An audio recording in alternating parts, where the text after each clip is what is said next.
الحمد لله وكفى وسلام على عباده الذين اصطفى أما بعد فأعوذ بالله من الشيطان الرجيم بسم الله الرحمن الرحيم لا يمسه إلا المطهرون صدق الله العظيم.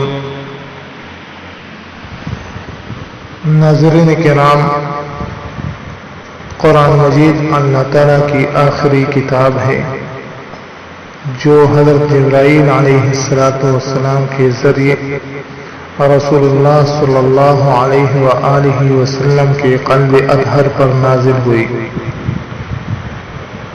قرآن مجید کی عظمت یہ ہے کہ اللہ تعالیٰ نے خود ان کی عظمت بیان کی ہے. ان کے متعلق اب بہت سے مسائل ہیں.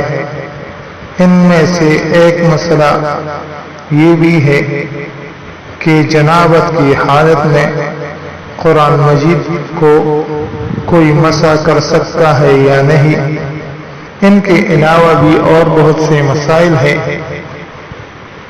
لیکن آج کل ان میں ایک بڑا مسئلہ یہ بھی ہے کہ جنابت کی حالت میں قرآن مجید کی کتابت و ٹائپنگ کرنا یہ جائز ہے یا ناجائز.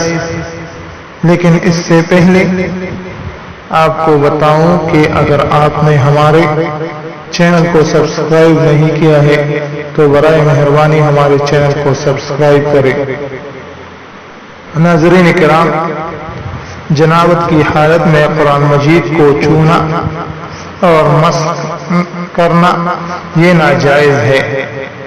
جنابت کی حالت میں قرآن مجید کا لکھنا بھی درست نہیں، یہاں تک کہ اگر کاغذ اس طرح ہو کہ اس پر ہاتھ رکھنے کی نوبت نہ آئے تو بھی درست نہ ہوگا، چاہے ایک آیت سے بھی کم کیوں نہ ہو. اس سے معلوم ہوا کہ جنابت کی حالت میں قرآن مجید کی کمپوزنگ اور اس کو ٹائپ کرنا بھی درست نہ ہوگا. فتاوی ہندیہ میں ہے جم بھی قرآن مجید کی کتابت نہ کرے، خواہ ایسا ہی کیوں نہ ہو کہ کاغذ زمین پر ہو اور وہ اس پر اپنا ہاتھ نہ رکھے، چاہے وہ ایک آیت سے کم ہی کیوں نہ ہو. اگر وضو نہ ہو تو اس طرح لکھ سکتا ہے کہ ہاتھ کاغذ سے نہ لگے.